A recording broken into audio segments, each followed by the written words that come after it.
Vamos a venir a la palabra del Señor en el libro de Éxodo, capítulo 12, verso 40.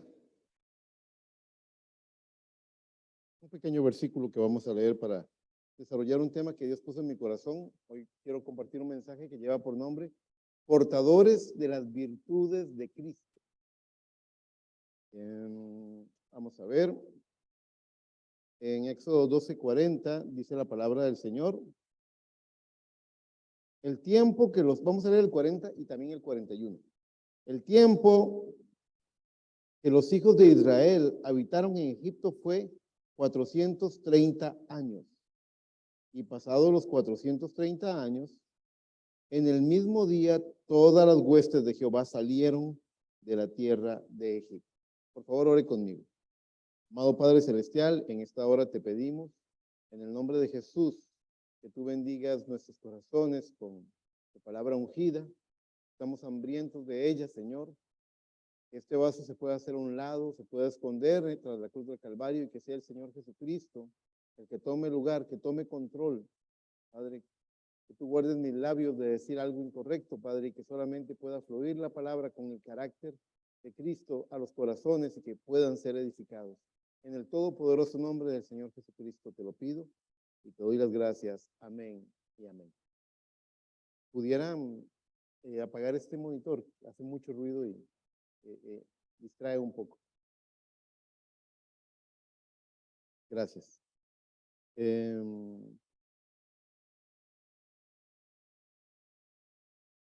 dan cuenta? Esta cita nos habla del día que el pueblo de Israel salió de Egipto. Al salir de Egipto, gracias. Al salir de Egipto tiene 430 años.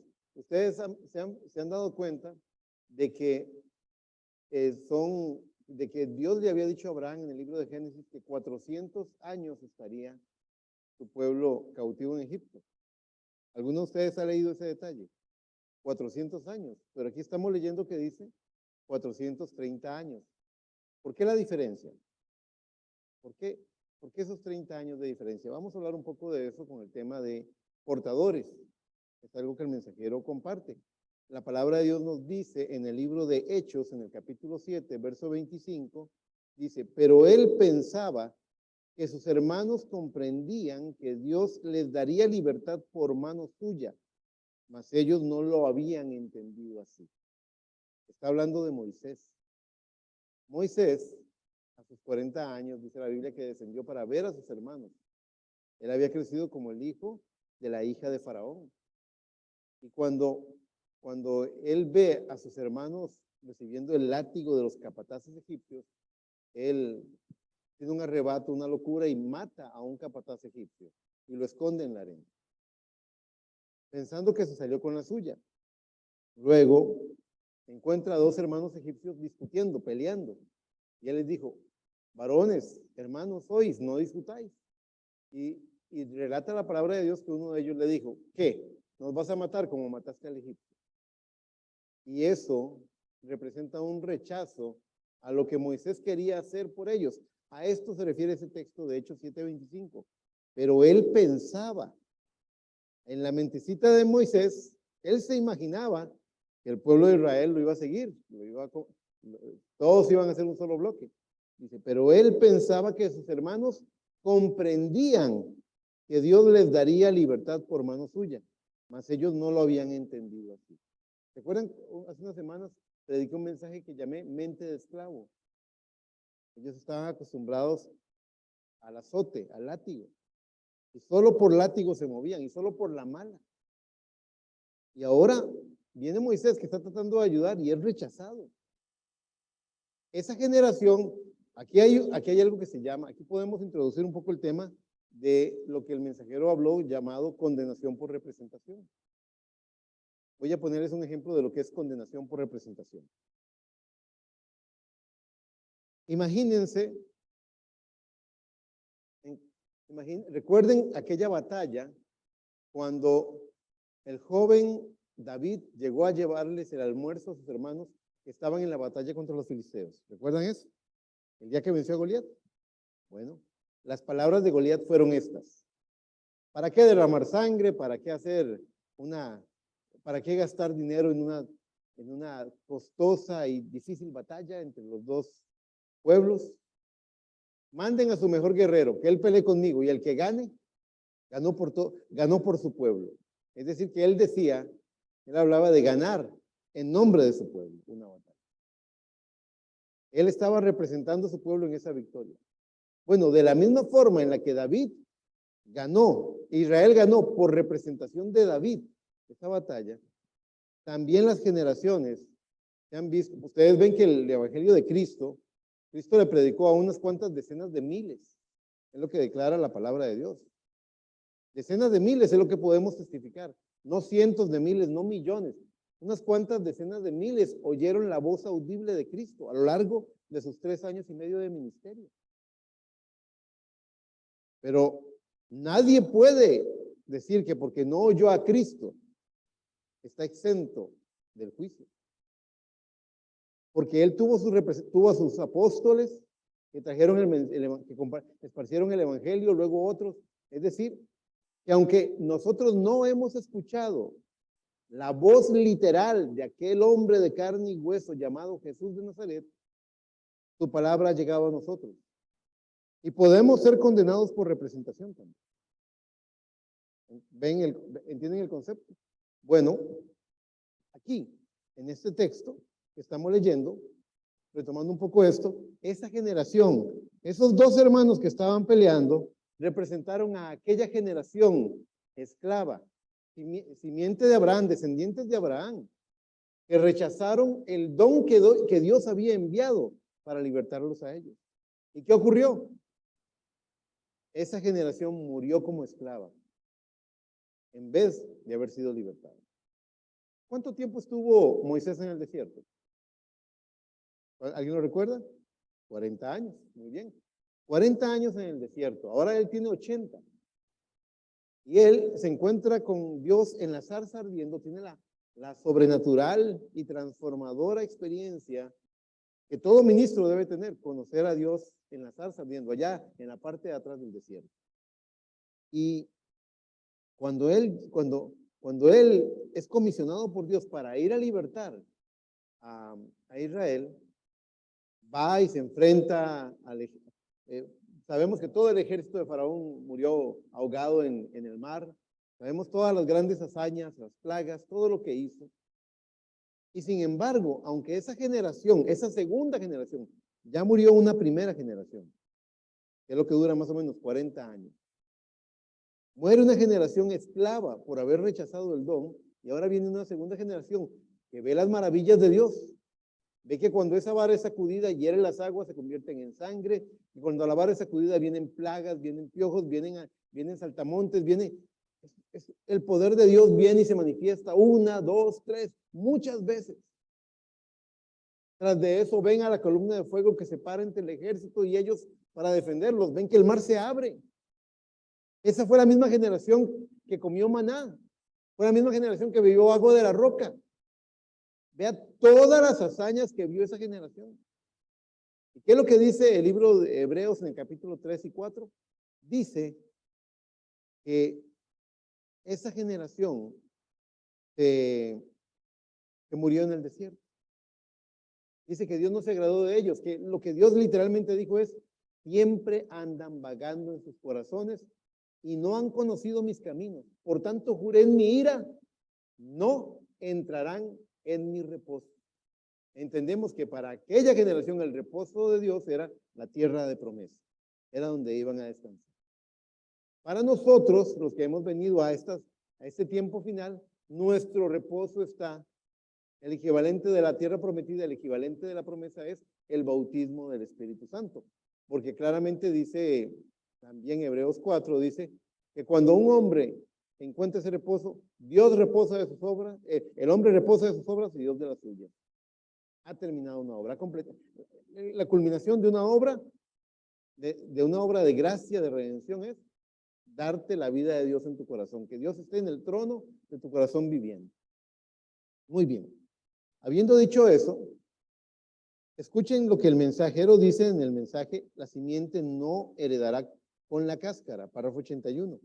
Dice, ahora, ese mismo Logos tiene una parte, dice, él tiene una novia y el mismo Logos, esta palabra que no puede ser adulterada, está empollando las iglesias hoy, tratando de traer nuevamente la palabra a su plena manifestación, viendo que los profetas fueron portadores de aquella simiente y las denominaciones de iglesias han sido portadoras ahora de la simiente.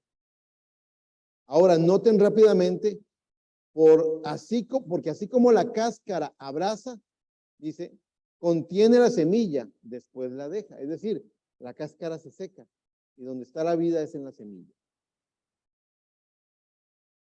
La simiente no heredará con la cáscara. Está hablando de que la denominación, hablemos por ejemplo de los días de Lutero, cuando Lutero trajo la gran reforma protestante. El mensajero dice que el Espíritu Santo, ellos tenían el Espíritu Santo en potencia, la luz de su día.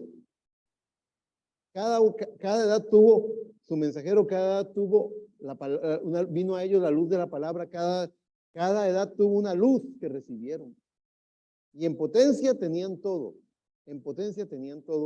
lo necesario.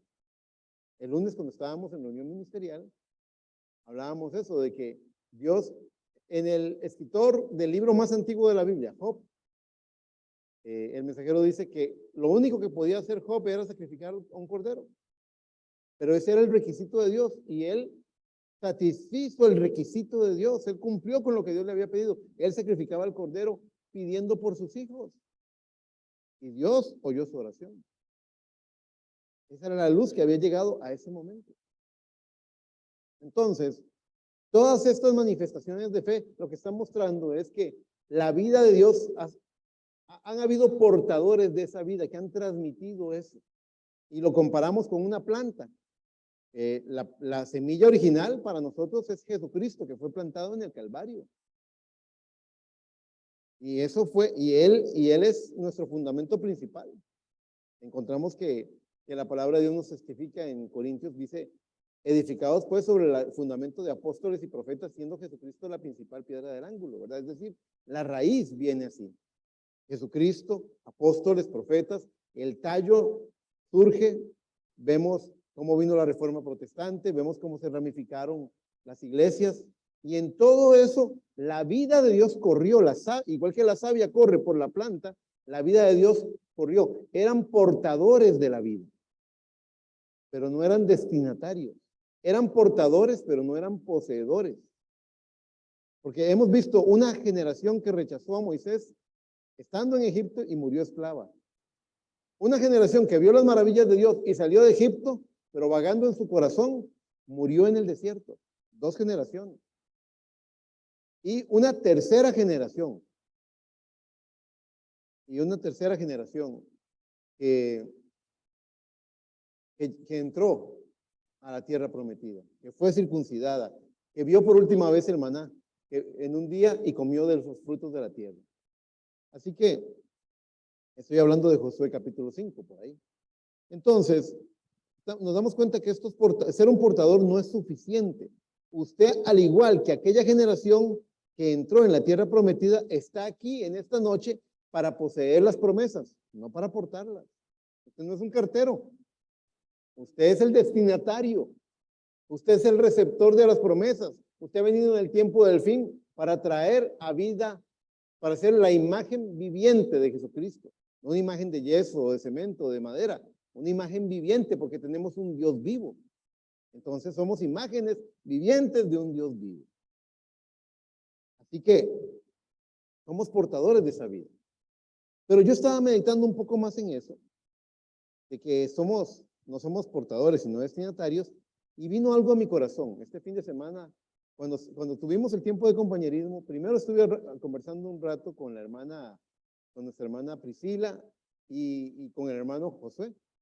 Estábamos hablando de los valores que habíamos descrito de la iglesia y los estábamos confundiendo brevemente con las 7 virtudes de la estatura del varón perfecto, ¿verdad? Entonces, hicimos la aclaración, esos son valores del tabernáculo de Manuel como tal, pero estas virtudes tienen que estar en cada una de las personas.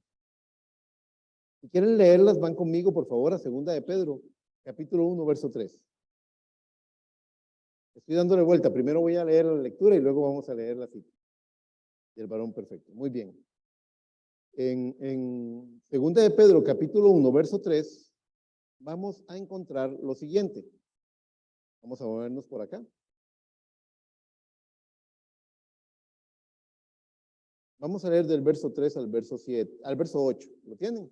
Dice así: como todas las cosas que pertenecen a la vida y a la piedad nos han sido dadas por su divino poder, mediante el conocimiento de aquel que nos llamó por su gloria y excelencia, por medio de las cuales nos ha dado preciosas y grandísimas promesas, para que por ellas llegaseis a ser participantes de su naturaleza divina. ¿No les gusta eso? A mí me encanta.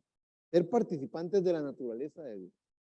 Sigue diciendo: habiendo huido de la corrupción que hay en el mundo a causa de la concupiscencia, vosotros también, poniendo toda diligencia por esto mismo, añadid a vuestra fe virtud, a la virtud conocimiento, al conocimiento dominio propio, al dominio propio paciencia, a la paciencia piedad, a la piedad afecto fraternal y al afecto fraternal amor. Porque si estas cosas están en vosotros y abundan, Dios no quiere que haya una pizquita de amor. Dios quiere que abunden. Y abundan, no os dejarán estar ociosos ni sin fruto en cuanto al conocimiento de nuestro Señor Jesucristo. Quiere decir que el que alcanza estas virtudes va por buen camino.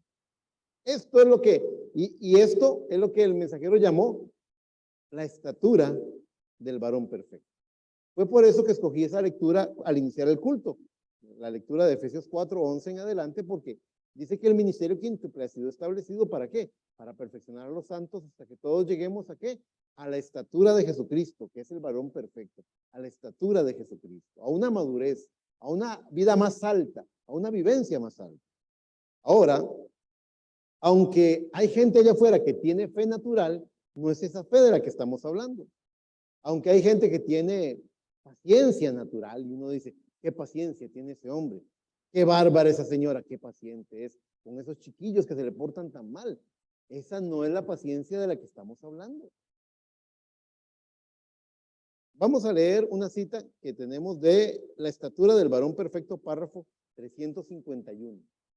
Oiga lo que dice esta cita. Dice: y ahora le hemos puesto la sangre de Jesucristo. ¿Ven? Y eso trae, ¿qué es lo que trae? Dice, la fe ¿de quién? La fe de Jesucristo, la virtud de Jesucristo, el conocimiento de Jesucristo, el dominio propio de Jesucristo, la paciencia de Jesucristo, la piedad de Jesucristo, el afecto fraternal de Jesucristo y el amor de Dios, lo cual es Jesucristo. Cristo es el amor de Dios. Él es la cabeza y lo controla usted. Y los pies suyos son el fundamento, la fe. Amén. Al ser controlado por la cabeza, dice, allí lo tienen. Allí está el hombre perfecto de Dios, cuando él posee estas virtudes. Entonces, quiero que amalgamen, quiero que sumen, quiero que amarren lo que estamos diciendo. Por un lado, les estoy diciendo que han habido portadores, pero que nosotros más que portadores somos llamados a ser poseedores, que no somos el cartero, somos el destinatario, el receptor de la promesa. Somos llamados a manifestar la vida de Cristo. Ese es nuestro llamado de este día. Estamos llamados a coronar la fe de aquellos santos que murieron en el pasado. Hemos recibido más luz que cualquier santo del pasado. Así que, pensando en esto, entonces, somos llamados a ser poseedores. Y aquí el mensajero está diciendo de poseer estas virtudes. Tomar posesión de estas virtudes.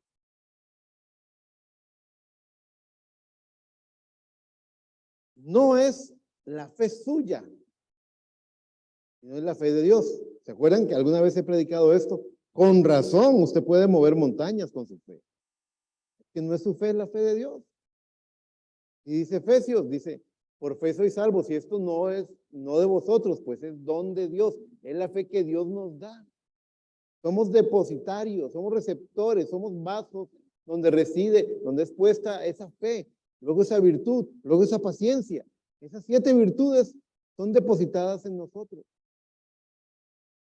Ahora,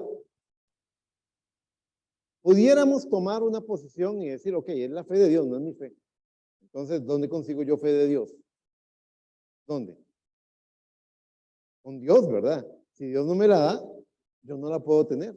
Y eso nos pudiera hacer caer en la tentación de sentarnos en la silla de la predestinación. Ese es el problema de Dios. Dios verá qué hace. Y entonces nosotros podemos empezar a actuar como creyentes carnales. Entonces, punto número 1, no es su fe, no es su virtud, no es su paciencia, es la fe de Jesucristo. Por eso usted puede mover montañas.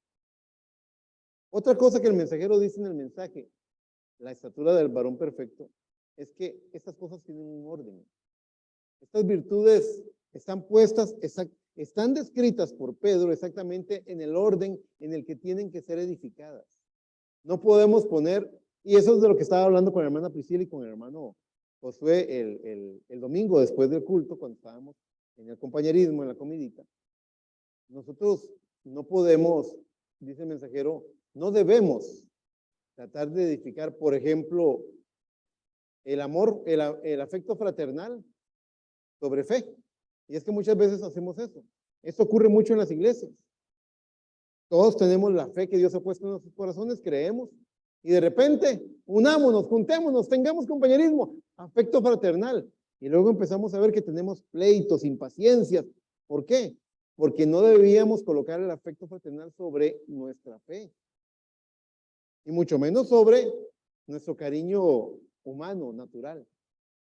La paciencia es un fundamento que tiene que estar puesto allí, porque nuestra paciencia va a ser, la paciencia de Dios en nosotros va a ser puesta a prueba. Vamos a ser probados de que es la paciencia de Dios. Va a venir la prueba para decir, caramba, solo Dios podría tener una paciencia como la que tiene este hombre o esta mujer. Entonces no traten de edificar amor fraternal antes de haber tenido esa paciencia. No traten de poner el amor de Dios sobre un fundamento de conocimiento. Cada una de esas virtudes está puesta en el orden y en el lugar en el que tiene que ser puesto. No lo digo yo, lo dice el profeta de Dios. ¿Cuántos le creen a él? Él sabe por qué lo dice. Esto es bien importante que pongamos atención. Y una cosa aquí, además, que quiero agregar, es acerca de la calidad del fruto. La calidad del fruto, hace unas semanas, nos tomamos unos días de vacaciones, creo que fue la semana pasada, mi esposa y yo estábamos hablando, nos estaban hablando en un tour de café, de las condiciones del grano, ¿verdad? Y que el café de altura, o sea, para poder vender cierta calidad de café como café de altura, hay cierta cantidad de metros de altura que se necesitan, el terreno tiene que tener ciertas condiciones, ¿verdad? Debe cumplir ciertas características para vender ese café caro, para que sea apreciado, para que sea valioso, tiene que cumplir con ciertas características.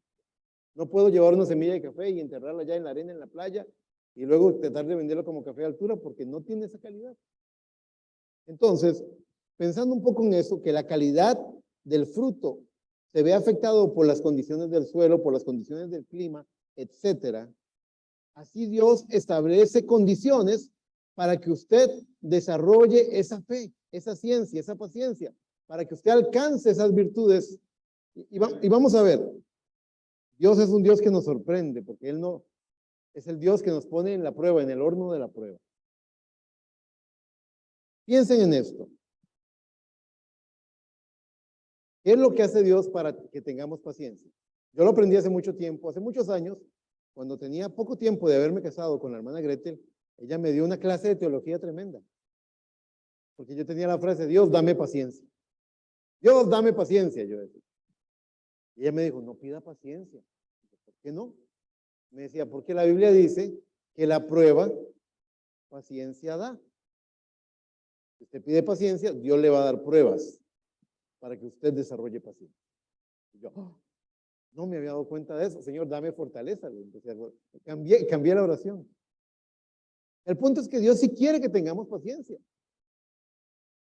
Oí un pensamiento y ese pensamiento lo escuché, se oía bonito y dije yo, esto hay que validarlo con la palabra para ver si está correcto. Y está correcto.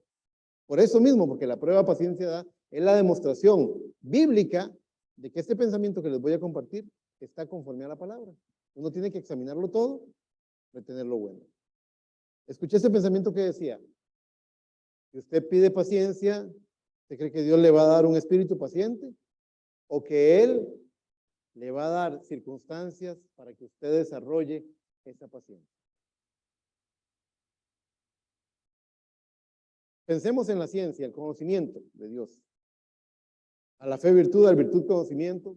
Pensemos en ese conocimiento. Esa ciencia, el mensajero dice, no es ciencia para saber dividir el átomo, no es ciencia para saber álgebra o hacerse ingeniero. Esa ciencia es para discernir el bien del mal. Es ciencia para discernir. Para decir, se ve muy bonito, pero no es conforme a lo que Dios quiere. Me aparto de eso. Se ve bonito, pero no. Dios no me ha llamado a eso. Entonces, esta ciencia, este conocimiento, ¿cómo va a venir?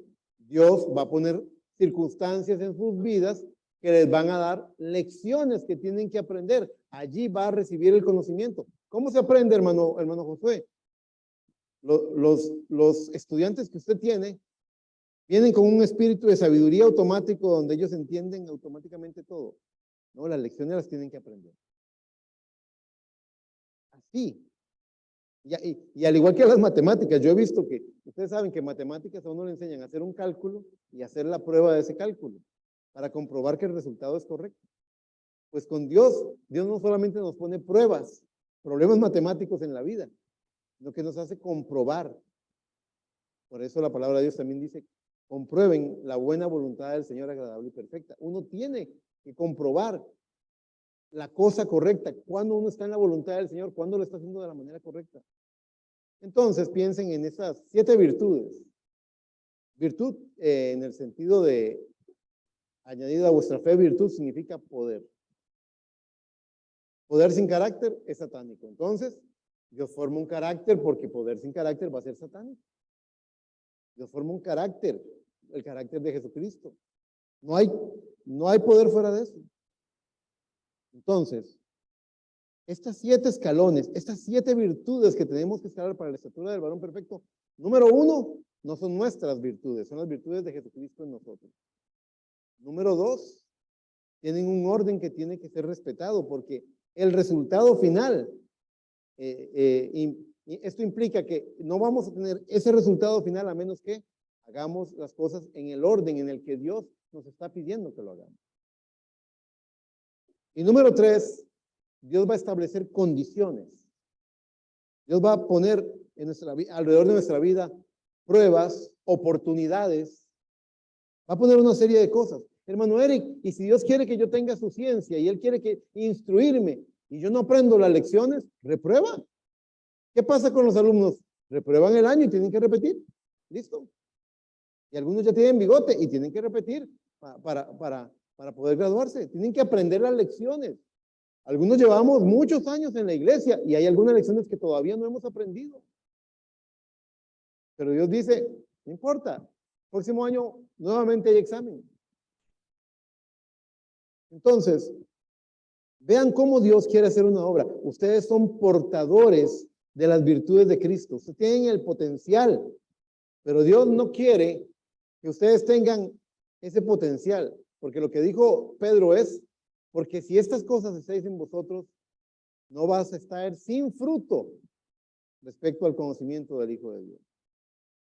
Entonces, Dios quiere que demos fruto en nuestra vida. Dios quiere que alcancemos a ser la imagen viviente de Cristo Jesús. Dios quiere que lo que hemos recibido no solamente lo portemos, sino que lo poseamos y sea desarrollado en nosotros. Dios quiere que seamos más que portadores, seamos, que usemos, Dios quiere que seamos poseedores de las virtudes de Cristo. Y cuando en esta vida tengamos que pasar por algunas pruebas, algunos problemas nos van a generar ciencia, otros nos van a dar paciencia. El amor fraterno, Dios va a crear condiciones para que estas cosas den fruto en usted. Dios, recuerden esto entonces, la premisa era, de este tercer punto es, Dios le va a dar a usted, quiero amor fraterno, Señor, entonces Dios le va a dar a usted un espíritu dulcititico para que todo el mundo lo quiera. O Dios lo va a poner en una situación donde usted tiene que pelear la buena batalla para amar a su hermano y amar a su hermano. Donde usted tiene que hacer a un lado un montón de cosas para solamente poner su mirada en esa simiente de Dios y amarlo, siendo a un lado de esas cosas. ¿Se dan cuenta? Porque siempre pensamos en aquello de dame, dame, dame. Siempre tenemos el babero puesto y el pastor viene y dice, quítese el babero, póngase el delantal.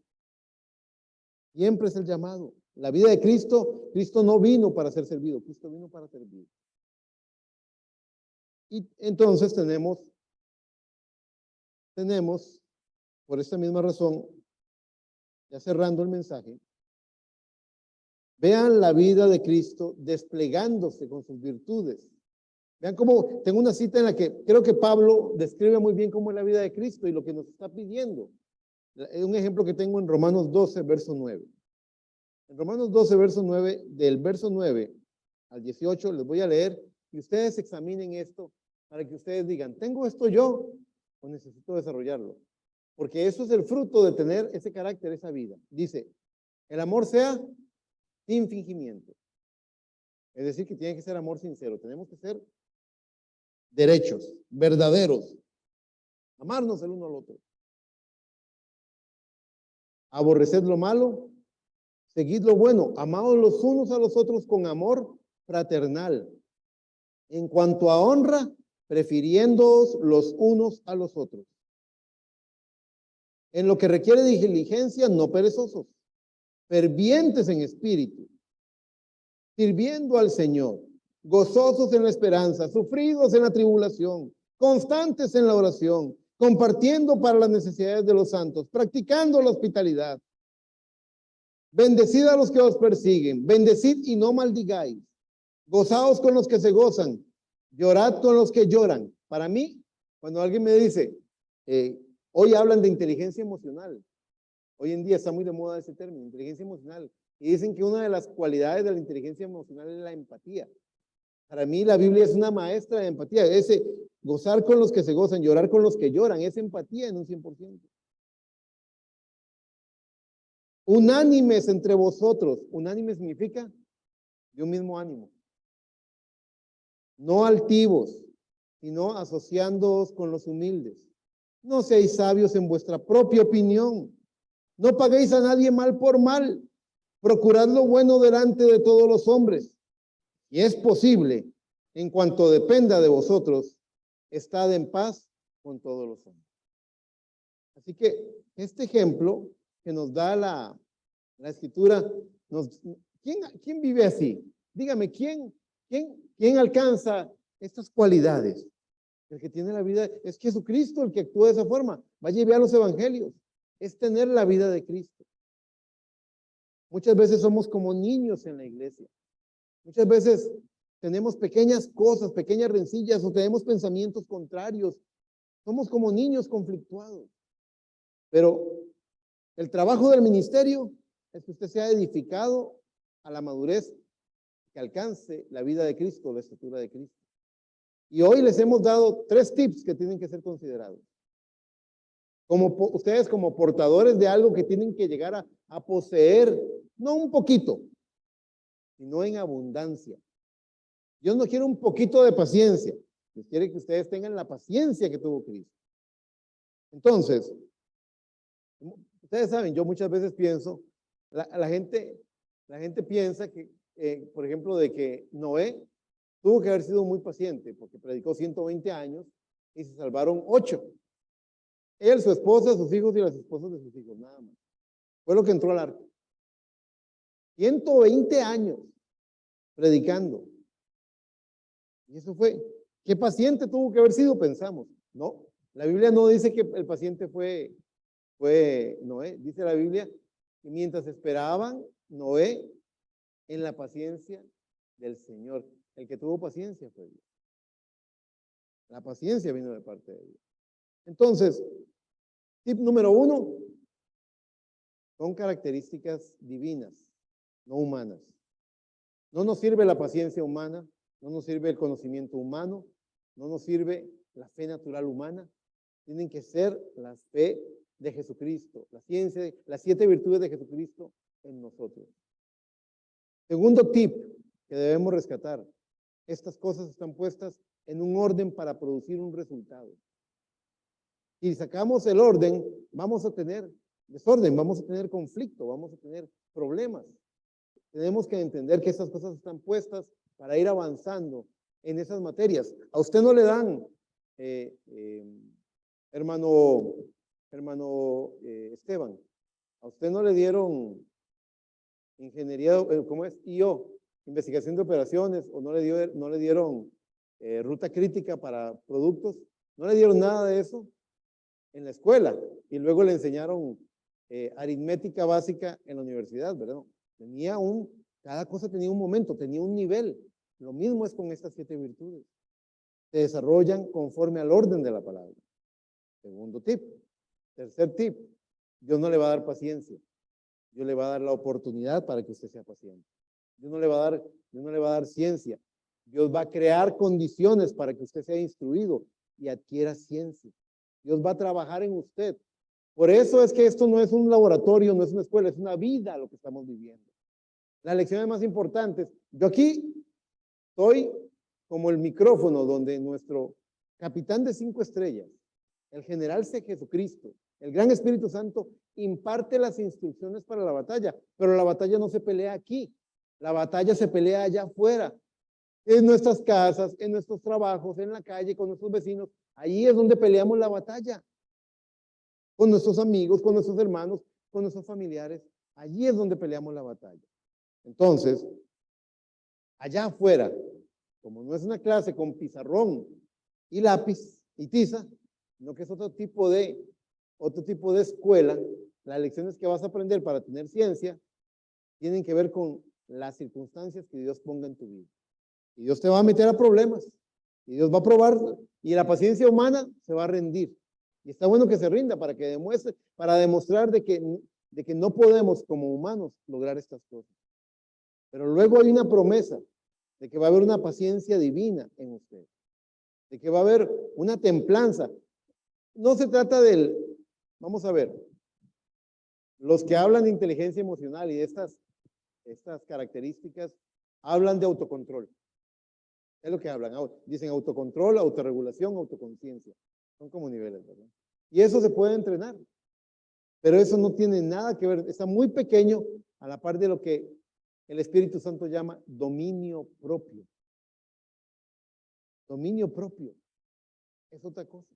Entonces, estas 7 virtudes van a ser desarrolladas en un marco, en un contexto, en unas condiciones, muchas veces adversas para usted, adversas para sus emociones, adversas para sus preferencias, para sus gustos. A Dios no le preocupa eso. Vea la semilla. ¿Qué es lo que pasa con la semilla? A la semilla la entierran, la asfixian, la someten a un lugar oscuro. Y en esa oscuridad empieza a venir humedad. Y Dios no dice, pobrecita la semilla, debe tener frío por toda la humedad que la está envolviendo, el sereno de la noche. A Dios no le importa eso. Dios dice, necesito más sereno, no le importa que las piedras la estrujen, necesito más minerales que la envuelvan. Y de repente la semilla se empieza a descascarar, se empieza a reventar, se pudre. ¿Qué es lo que dice la palabra de Dios? Que si la casa de nuestra habitación terrenal se deshiciere, tenemos una noche de manos en los cielos. A Dios no le preocupa que el hermano Eric en su trabajo de pastor esté lleno de canas. Es lo que menos le preocupa a Dios. Jesucristo tenía 33 años y lucía como un hombre de 50 años. Eso no le preocupa. A Dios Dios no le está dando esta vida para darle un paseo por un jardín. No, Dios lo ha venido aquí a desarrollar. Y la semilla es enterrada, y la semilla es sofocada, y la semilla es reventada, porque dentro de ella hay una vida que tiene que ser manifestada. Así que eso es lo que Dios está haciendo. Yo me paro hoy por Jesucristo y les digo que todo lo que están sufriendo y todo lo que tengan que sufrir, Dios lo tiene presupuestado en su economía, porque no les es dada una prueba que no puedan sobrellevar. Y yo le creo a Dios. Así que el que está llevando palos, Dios sabe por qué lo está haciendo. El que está lidiando con una enfermedad o algo, Dios sabe cómo trabajar con sus hijos.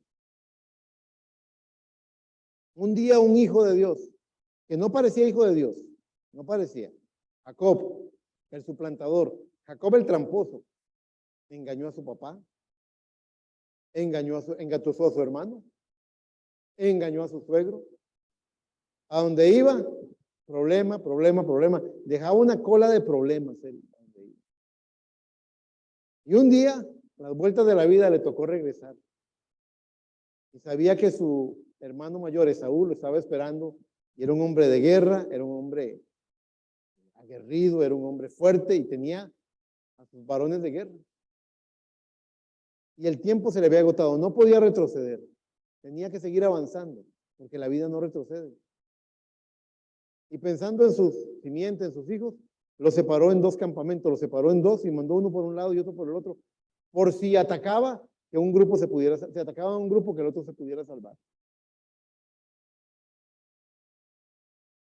Y estaba allí, esa simiente de Dios estaba sufriendo la presión, el desgaste, estaba siendo estremecida por el temor y la preocupación. Escuché el otro día algo que me gustó mucho. Los neurocientíficos que analizan el cerebro, dicen que nuestro cerebro no sabe distinguir entre dolor físico y angustia mental. La persona que sufre un desamor y sufre por amor, le duele como si le hubieran pegado un martillazo en la mano. Le duele. Sí, el cerebro no sabe distinguir una cosa de la otra. Sufre igual. Bueno, ahí está esa simiente de Dios, Jacob. Está siendo presionada, está siendo oprimida. Y de repente aparece Dios y lo agarra. Y le dice, yo no te soltaré si no me bendices.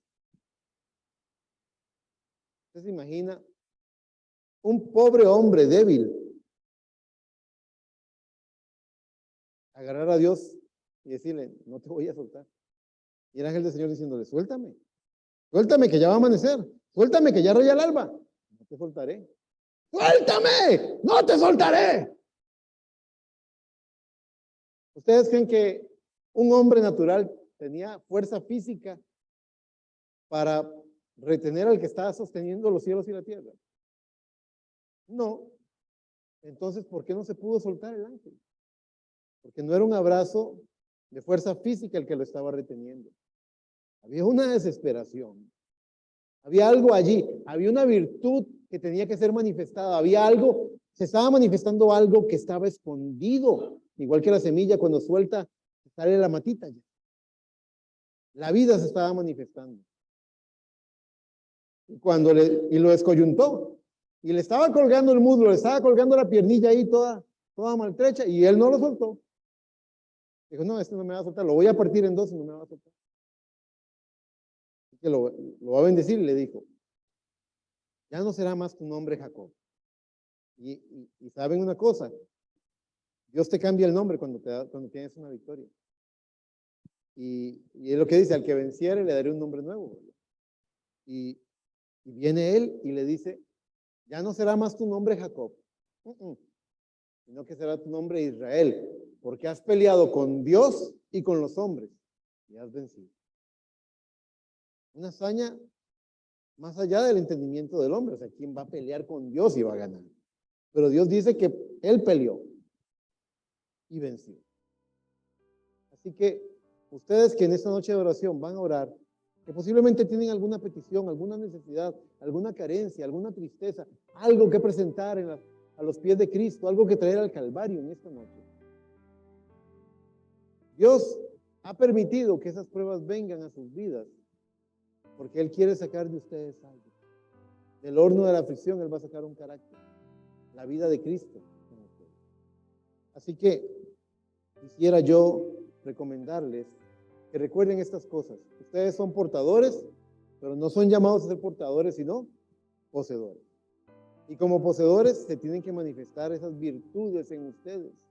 Y esas virtudes no van a venir en desorden, y esas virtudes no van a ser regaladas, sino que tienen que ser conquistadas por las circunstancias que las envuelven. Así que la próxima vez que la paciencia le sea puesta a prueba, recuerde, Dios le va a dar la oportunidad de ser paciente. Dios le va a dar la oportunidad. Tal vez fracase en el examen, no importa. Dios le va a volver a hacer el examen hasta que se gradúe, hasta que alcance la estatura del varón. Dios les bendiga. Vamos a venir al tiempo de oración. Vamos a pedirle a nuestro hermano Esteban que nos dirija en oración en esta noche.